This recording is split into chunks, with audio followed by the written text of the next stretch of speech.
Para você ter uma ideia, meu apelido em família, quando eu era muito criança, era Fofocão. Porque tudo que eu ouvia dos meus familiares, eu reproduzia, contava.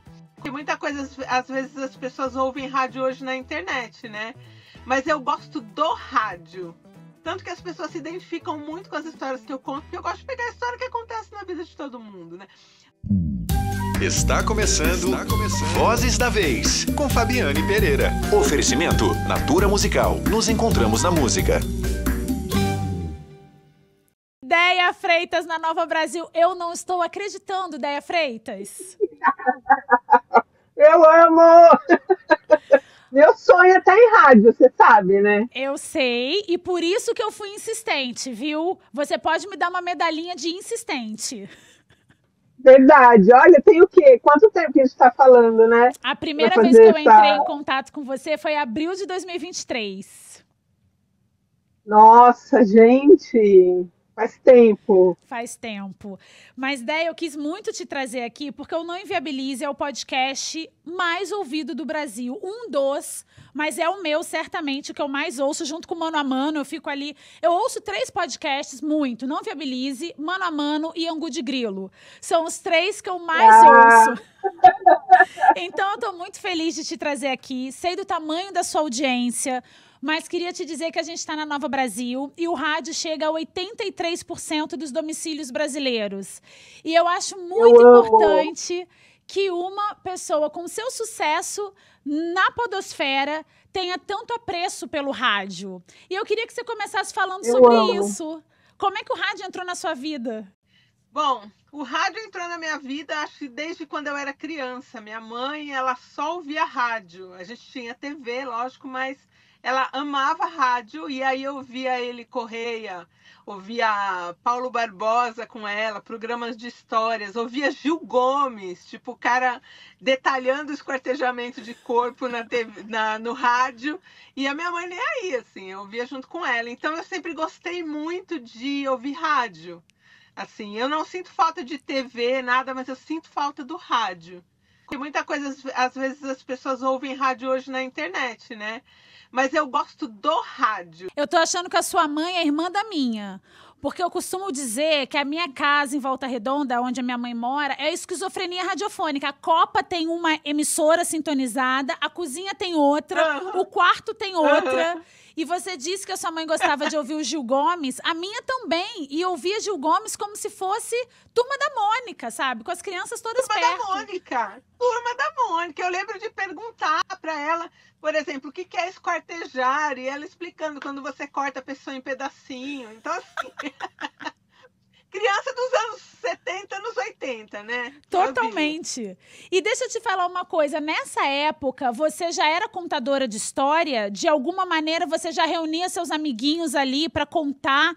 Essa sua vontade de contar histórias, uma coisa que eu acho muito interessante na descrição do seu podcast é que você diz, é um espaço de contos e crônicas, um laboratório de histórias reais, que você ouve as suas histórias misturadas com as minhas.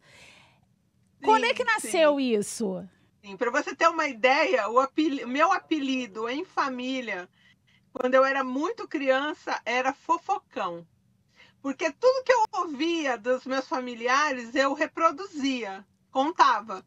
Então, o meu tio Arnaldo, que é o pai da minha prima Janaína, me botou esse apelido aí de Fofocão. Quando eu era, sei lá, tinha 3, 4 aninhos, assim. Então, eu já gostava de prestar atenção nas histórias e de recontar essas histórias. Então, vem realmente de muito pequena. Sua prima Janaína, que é mais famosa que você, né?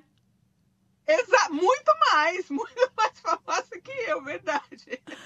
Ô, Déia, quando você optou por fazer psicologia, foi uma escolha consciente ou foi uma escolha porque você não sabia o que você queria fazer, tinha que prestar vestibular e aí você marcou psicologia? Porque uma contadora de história gosta muito de contar, gosta menos de ouvir. Como é que foi essa escolha? Então, eu já discordo um pouco de você. Eu acho que para você ser um bom contador de histórias, você tem que saber ouvir. Né? Quando a gente recebe uma história no podcast, a gente entrevista as pessoas e muita coisa você consegue pescar quando você está entrevistando, quando você está ouvindo essa pessoa. Então, eu acho que a escuta é muito importante para quem conta histórias, né? A não ser que você queira criar ficção, porque você não precisa ouvir ninguém, né? Você pode fazer ali Sim. com as vozes da sua cabeça. Mas a partir do momento que você vai reproduzir a história de alguém, é muito importante que você a ouça, né? Então, eu acho que a escuta é, sei lá, 80% da contação de histórias. Já Histórias discordei de reais, mim. né? Já discordei de mim, já concordo com você. Não, porque de fato, sim, a gente tem que escutar muito para a gente poder recontar uma história. Mas o psicólogo, normalmente, pelo menos as minhas, elas são mudas praticamente. E aí você faz um curso que você já exerceu a faculdade, você exerce no dia a dia de alguma maneira algumas técnicas. Então, não é que os psicólogos são mudos, a gente tem que ter essa capacidade de escuta para poder organizar aquilo que é seu e te dar uma devolutiva, te falar só o que é necessário para que você mesma consiga elaborar, né? Então, o meu trabalho na contação de histórias tem um pouco do que eu aprendi na faculdade, mas eu não estou ali fazendo terapia com ninguém, né? Eu estou contando uma história.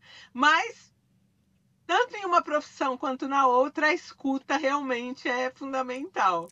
No seu dia a dia, Déia, como é que você observa o outro? Porque os seus produtos do Não Inviabilize são produtos muito de observação, né? Você muitas vezes pontua também, dá sua opinião. Essa sua observação no dia a dia, como é que ela é feita?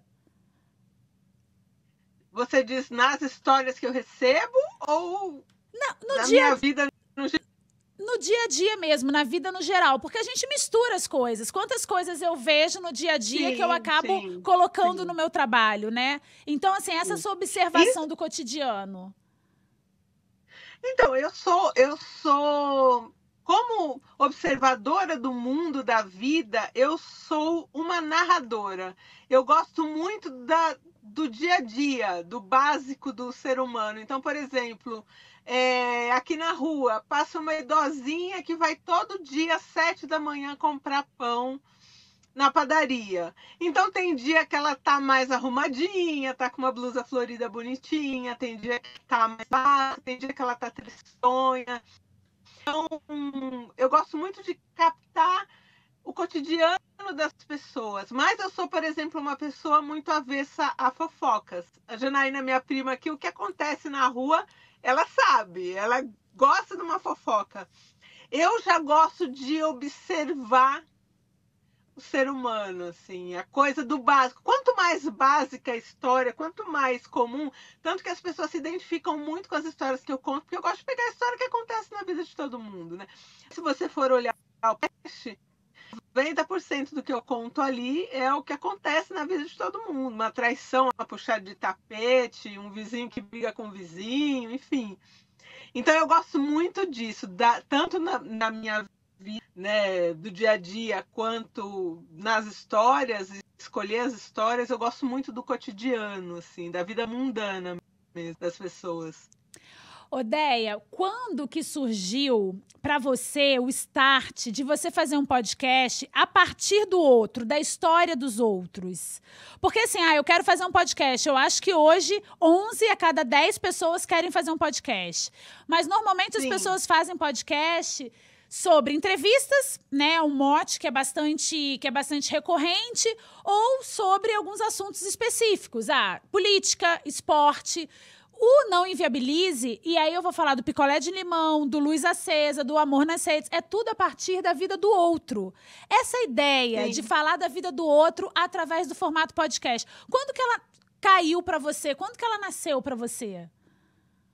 Então, na verdade, ela não nasceu para mim, ela me foi sugerida. Eu contava histórias já no Twitter. Sim. Então, as pessoas me mandavam histórias na DM e eu contava no Twitter.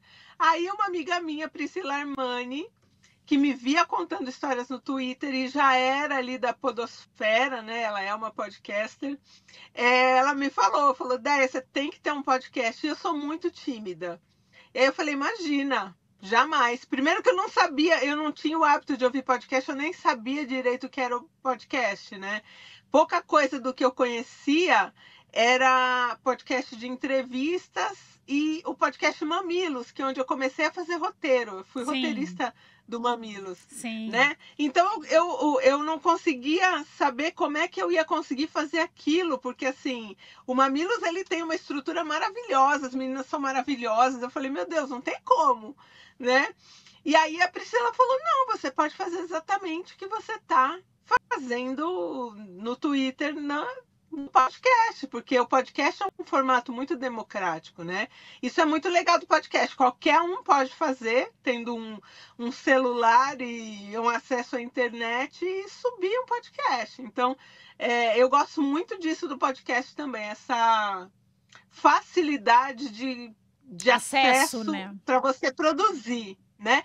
Mas, por outro lado, ele não é uma mídia tão acessível, né? Como é o rádio. Sim. O rádio chega, né, em todas as casas. Se você entra num ônibus, você vê um cobrador de ônibus com um radinho. Isso para mim é meta de sucesso, entendeu? Eu entrar num ônibus e o cobrador tá ouvindo uma história minha num radinho. Então, e por outro lado, o podcast tem essa facilidade. Então, aí a Priscila me falou isso, eu na hora abominei a ideia, falei, não, jamais farei. E aí a Priscila falou, Déia, então faz um canal no Telegram que ninguém vai interagir com você, você pode ir contando as histórias e as pessoas só vão ouvindo, né? Não tem interação nenhuma. Então eu passei praticamente 1 ano contando histórias no Telegram, sozinha, como se fosse WhatsApp.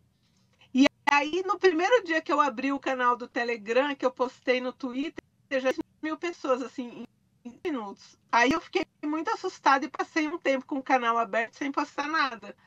Porque assustei, porque toda vez que eu entrava tinha mais gente, mesmo eu não postando nada. E aí, quando eu postei a primeira história, enfim, né, a coisa deu uma estourada. E aí, depois de 1 ano, eu falei, Pri, agora eu acho que eu tô pronta para a gente tentar um podcast.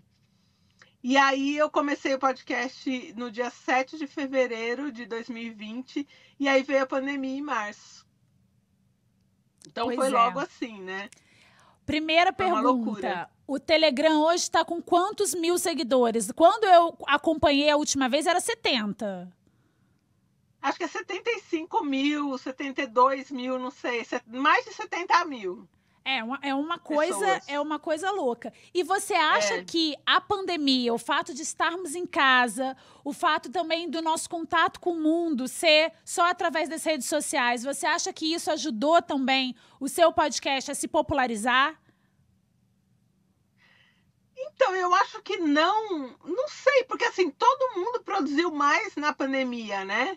Inclusive, muitas produções muito legais que eu acompanhei na pandemia estavam junto comigo, assim. Então, eu não sei se é isso. Eu acho que é mais a identificação mesmo do cotidiano que as pessoas têm com as histórias, assim. Eu acho que é isso. E desde o início, também por conta dessa sua experiência, né, com o Telegram antes, desde o início, você já estabeleceu essa cumplicidade com a sua audiência? Então, eu acho que essa cumplicidade vem justamente por, no meio das histórias, eu contar um pouco das minhas histórias, né? Então, intercalando ali. Então, eu acho que vem disso, assim.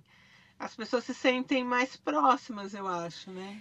Sabe uma coisa que, como ouvinte, eu acho muito interessante do Não Inviabilize? Você não subestima a sua audiência. Mesmo aquelas histórias do Luz Acesa, que às vezes você fala, não é possível que isso aconteceu. Mas você nunca se sente subestimado. E eu acho isso muito inteligente da sua parte. Bom, eu não sei.